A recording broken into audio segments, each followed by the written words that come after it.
এই নোয়াখালী বিভাগ লোক কোনো কথা কইছে নোয়াখালী বিভাগ লই মীর সাব্বির অভিনেতা তো চিনেন উনিও কিন্তু নোয়াখালী বিভাগ নিয়ে কথা বলছে এই নোয়াখালী বিভাগ লোক কোনো কথা বলছে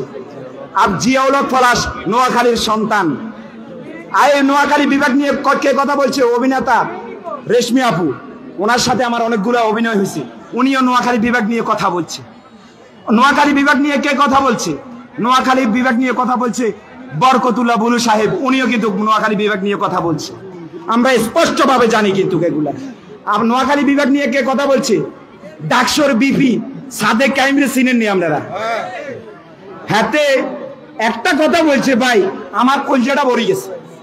হাতে উড়িয়ে বলছে কয় নোয়াখালী একটা বিভাগের দাবিদার ন একটা রাষ্ট্র ক্ষমতা রাখে নোয়াখালী তাদেরকে বিভাগ কেন দেওয়া হবে না এর বাড়ি কিন্তু নোয়াখালী না ওনার বাড়ি হচ্ছে খাগড়াছড়ি আমি দেখি ওনার ভিডিওগুলো দেখি সবার ভিডিওগুলো আমি দেখি মোটামুটি তো একটা লোক খাগড়াছড়ির একটা লোক নোয়াখালীর এত প্রশংসা করতেছে কিন্তু আঙ্গ পার্শ্ববর্তী জেলা ওরা হারেন না করে খাদা আলাইবার লেগে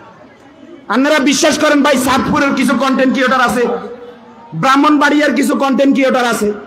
এর পরবর্তীতে লক্ষ্মীপুরের কিছু কন্টেন্ট ক্রিয়েটর আছে ফেনীর কিছু কন্টেন্ট ক্রিয়েটর আছে নোয়াখালী তো আছে হ্যাঁ তারা কি কইতে পারবেন জনতা বেগুনে কয় নোয়াখালী বিভাগ চাই সাতপুরের মেনছেও কয় ব্রাহ্মণবাড়িয়ার মেনছেও কয় নোয়াখালী বিভাগ চাই কথা কইলে কয় হালাফু তাইজ কাই এলাম হেগো ব্যবহার কে দেখছেন কুমিল্লার মানুষে কি ব্যবহারটা করে দেখছেন আপনারা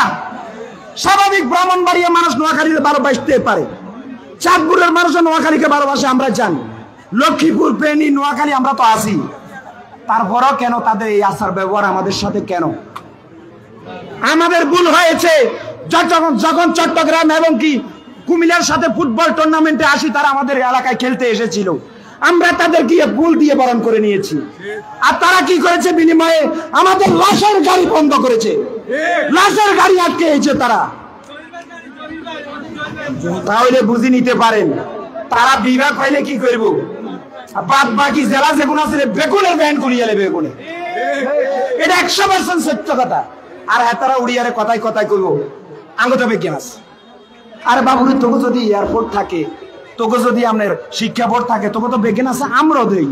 তো বিভাগ লই তোরা এত টানাটানি কি লেগে করস তোকে তো বিজ্ঞান উন্নত হয়ে গেছে তোকে রাস্তাঘাট বিজ্ঞান আমরা ফাঁক হয়ে গেছে আমরা তো দেই বিজ্ঞান হয়ে গেছে তো আবার বিভাগ লই টানাটানি কি লেগে করস বিভাগ লই সদর বদর আর করিও না যদি নোয়াখালী বিভাগ না হয় আমরা সাবেক চট্টগ্রামের সাথে ছিলাম ঠিক মতন আমরা সাবেক চট্টগ্রামের সাথে দেখে যাব তাদের সাথে আপোষ হবে না ইনশাআল্লাহ এটা হচ্ছে চিরন্তন সত্য কথা এটা হচ্ছে নোয়াখালীবাসীর প্রাণের দাবি।